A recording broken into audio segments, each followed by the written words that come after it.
had conversations with multi-unit operators over my 30 years in the business. And the one thing I continue to hear from operators 10, 20, even 50 units is some version of the same thought. They grow, the sales look to be on par, customers seem to be continuing to come in, they spend a ton of time in the office looking at their numbers, but something is wrong. Their profit margins are struggling and they can't seem to figure out why. In today's episode, we are going to talk about the 5 different ways that we have seen people struggle with these things and the ways that you can go about solving them. They've had to learn the hard way. And quite honestly, it's really hard to watch people either lose their jobs or even have to close down their restaurants. So today I want to give you the lessons before you need them and really kind of give you guys a foreshadowing of some of the things that I have seen that really a lot of these operators, when I talk with them, say, I wish I would have known because I would not have made that mistake.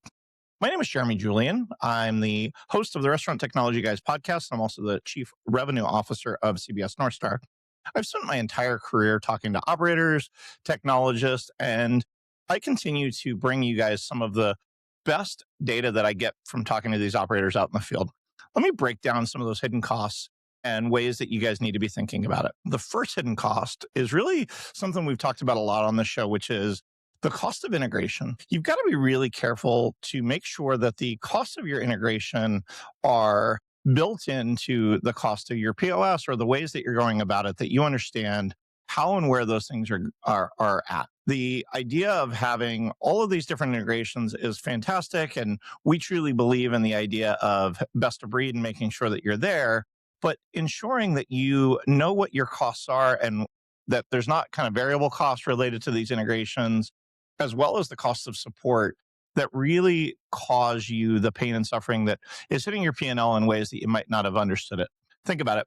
When an order comes in through a third party and somebody has to sit and post that manually into the POS, then go mark it completed, understanding how to make sure that all of your integrations are tied together in a way that's seamless to deliver great guest satisfaction, as well as to reduce some of the errors that you might have for guest experience, but also understanding that those integrations do cost both parties money and making sure that they are working and that you understand those costs so that you can make the best business decisions. Doing some research on this topic, the Nation's Restaurant News article I found said that they find non-integrated platforms, when you're talking about digital ordering, have error rates as high as 18%. And so making sure that you understand that, making sure that you're not wasting food, making sure that you're not driving guests away, making sure that you understand that is a huge piece. The second thing that I like to talk about related to this integration is really to make sure that it is tying into your POS and using the same menu items so that your food cost is tying out whether you're in person or you're online for third party or first party, making sure that it's using that same menu item, making sure that it's using the same platform, that a turkey sandwich is a turkey sandwich is a turkey sandwich regardless, and that you're using those same items so that your point of sale, your third party, and your first party are part of that solution, and you can do your food costing properly on it.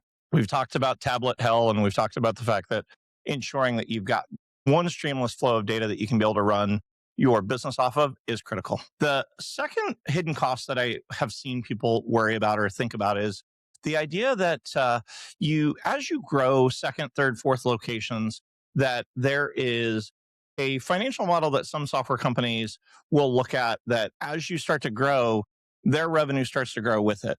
I don't quite understand that, but making sure that you understand that when you grow and as you get to second, third, and fourth stores, that your partner in the vendor side of things should be a partner that is already growing when they charge you. And their costs of maintaining that software and the cost of supporting you should actually go down as you're looking for that. And so understanding that as you scale, you need to be able to look at the economies of scale with the vendors that you're looking for and driving down some of those costs as you're continuing to grow, because you're helping them as a vendor grow and as a technology provider grow, and they're helping you to run your business better. Understanding that some of these providers, as you continue to grow, as you continue to go out to different modalities, as you start to open up those platforms, they sometimes will have costs on them, but understanding that that's a real critical piece of ensuring that they're not digging in to your profits as you continue to drive your margins up. The other piece we've talked quite a bit about as you grow is making sure that your vendor relationships, you are at least evaluating where your costs are.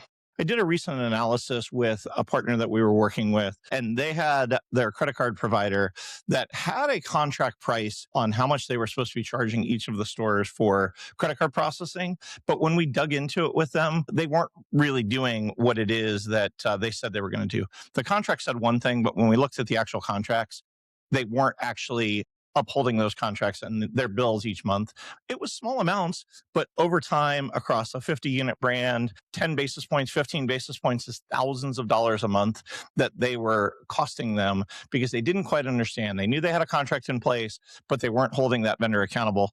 I see it all the time when we talk to different vendors that are on the show about even food, that you've got a contract for your food and you think you're paying the right price, but not always the case. Make sure that you hold your vendors accountable to what they said they're going to do. And as you continue to grow the number of units, that your cost doesn't continue to go up just because you now are a little bit less connected on what's on that agreement. The third hidden cost that we continue to hear is related to your data and ensuring that your data is able to be accessed across the enterprise. I talk to lots of operators that really lose control of their business once they get beyond kind of a second store, maybe a third store, because they don't have access to their data.